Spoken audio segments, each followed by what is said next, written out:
Well, growing up in Marshall was great. I tell people that I was born and raised in Marshall, but that's not entirely true. I grew up in Marshall, but I was not born in Marshall.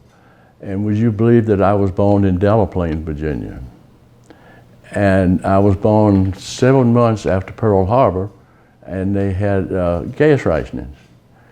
So we lived on a farmhouse in Delaplane, and of course we didn't have a car anyway, but Dr. Allen, who used to be the doctor here and ran the pharmacy here in town, I guess he had a car or a horse and buggy back then, I'm not sure, but he delivered me on July the 17th, 1942. I was born in Delaplane, Virginia, and when I have applications I have to fill out, and they say, where were you born?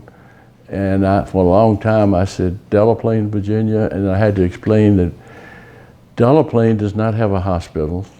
I was born in the house, and so that's how I started. And then we moved into Marshall, and actually everything in Marshall, I grew up in Marshall and loved every minute of it, most of it anyway.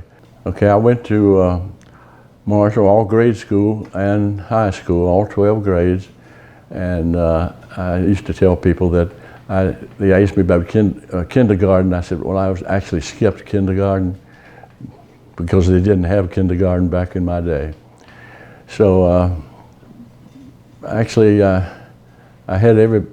spent 12 years there and played sports in high school, and after that, after graduation, the 12 years at Marshall School, I went to work right after that at the old Marshall National Bank, where I spent 42 years. And I was fortunate enough to start in bookkeeping department, and after 42 years I was CEO, president, and chairman of the board, and I just hated to see that sold. But progress, you can't do anything about progress. So I started there, and then I'd like to go into Main Street in Marshall. Is from the time that I grew up in Marshall to what it's going to look like here in a few months. It's going to be a big improvement. But I would just like to maybe go down memory lane and start right out here. I know that where the 7-Eleven is now was a place called Harry's Diner. And so when we played basketball, the girls had to practice from 3 or 3:30 until 4:30 or 5.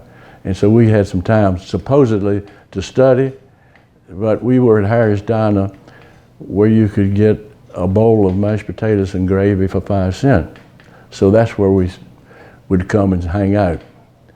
And then diagonally across the street was a Texaco station called Taps. And that's where the good old boys hung out. And my mother sat me down one time and said, Duke, if I catch you in that place, you're gonna be in big trouble. So I never went in, but that didn't stop my older brother from going in. But across from the street from that was Marshall Ford. And Marshall Ford was 100 and some years old, and the oldest dealership in the U.S. in the same location. And behind that is the Folkia Heritage and Preservation Foundation, which I'll get back to that in just a minute as I go up the street here. And beside the 7-Eleven was an old theater. It was a theater, and part of it's still standing, but that's where we went on Saturday night. Parents would give me a quarter, send me down the street, and and somebody said, well, really, they gave you a quarter? I said, well, yeah, they wanted me to have some drinks and popcorn and pay 10 cents to get in. So I do remember that, going to see that. And then on up the street a little bit further was where the Marshall National Bank started in 1905. And we here at the Heritage Foundation have the original organizational meeting in 1905 and also a copy of the first board of directors meeting. And so it's told, John Gott, who was a historian, said that Mr. Ballard and Mr. One other guy, Hurl, had a race from the depot to the Marshall Bank to see who was going to make the first deposit. So I think, as the story goes, I think it was a tie, so they both made a deposit. But those two things are here at the Heritage Foundation, if anybody would like to read. They're all handwritten.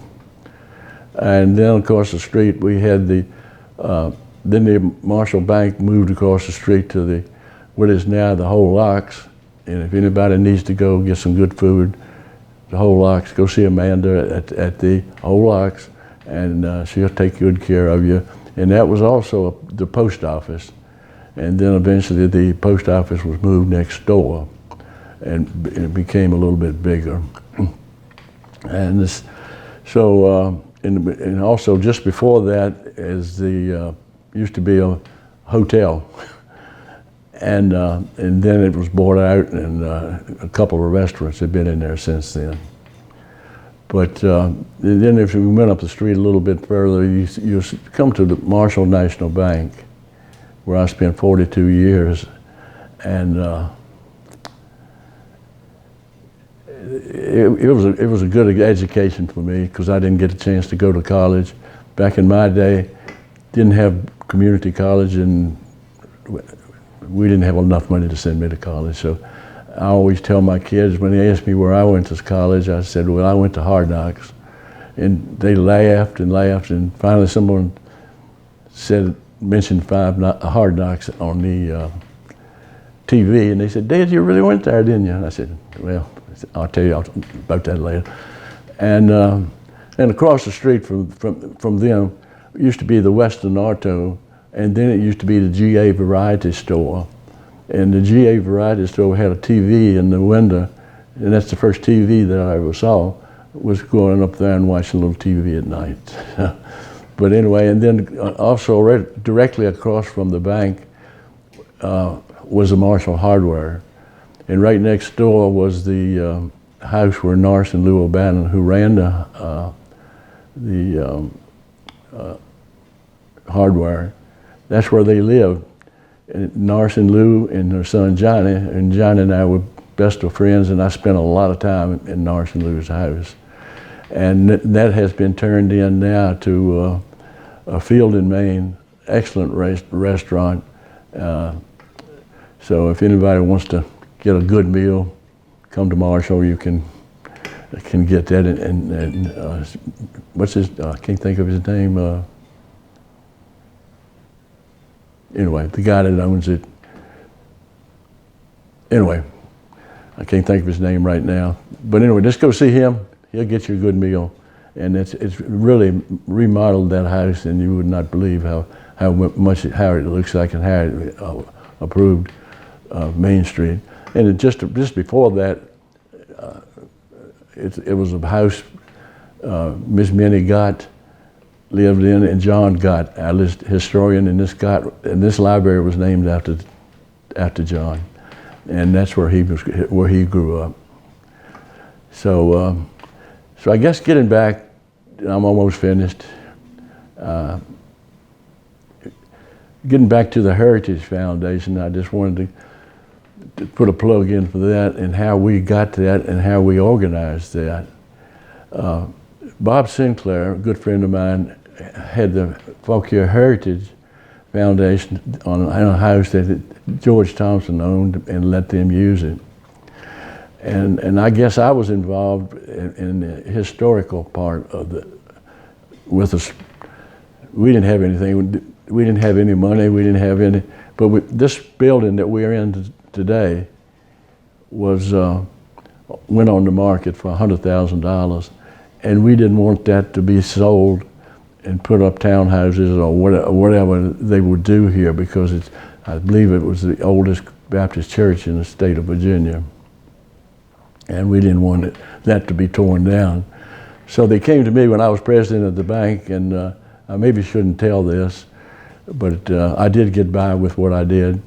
And they came to me and they said they need to buy this house, and it was for $105,000. And we didn't have any money, not a nickel. So I thought about it, and I said, you know, I agree with you. Why don't I'll loan you the money, not personally, but through the bank. We loaned them the 100% to buy this piece of property. And a few days later, after we went to settlement, I was a little concerned that I'd made one of the worst loans in the history of the bank. And so when I went to the board of directors, I knew the examiners were coming and they were going to jump all over that loan. But anyway, what happened was I asked the board of directors, who was really, really in favor of this, and that made me feel a lot better.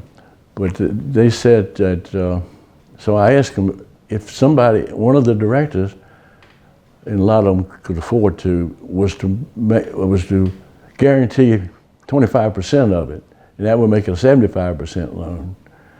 And so I had one of my oldest directors, Mr. Hugh McCormick, who had written a book about the Confederate son, because his father and uncle and grandfather fought in Pickett's charge.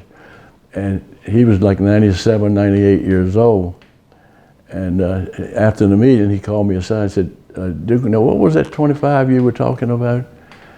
And I told him, well, he always brought his briefcase, and he had his briefcase on the boardroom table. He opened up his briefcase and wrote me a check for the Heritage Foundation for $25,000. And then I had another director a couple weeks later come to me and just gave $10,000 in cash. So we really was only $60,000 or $70,000, but we still didn't have anything, any way to pay it back. But anyway, I got out of that and without being fired. But that's how we got this building. So it wasn't too long, maybe a year or so. Bob was just down the street for the historical part of and I was with the foundation. And I said, we don't need two big buildings in Marshall. Why don't we merge? So we merged the two in together, and I talked Bob into being the president of the new organization, which he did a great job, and I was the vice president, and that's how. This building did not have much going for it. It was rough, but if you want to come into it today, and you see these cherry cabinets that was donated by someone to the tune of about $35,000, and some of the other across the room from it was some shelving that Jim Lawrence and a good friend of his, and I think Mo was the supervisor, and we got these hardwood floors and had them laid, and you wouldn't recognize the place. We've really come a long way in just that short period of time, but we did finally, with a lot of help from the community, get enough to pay this building off.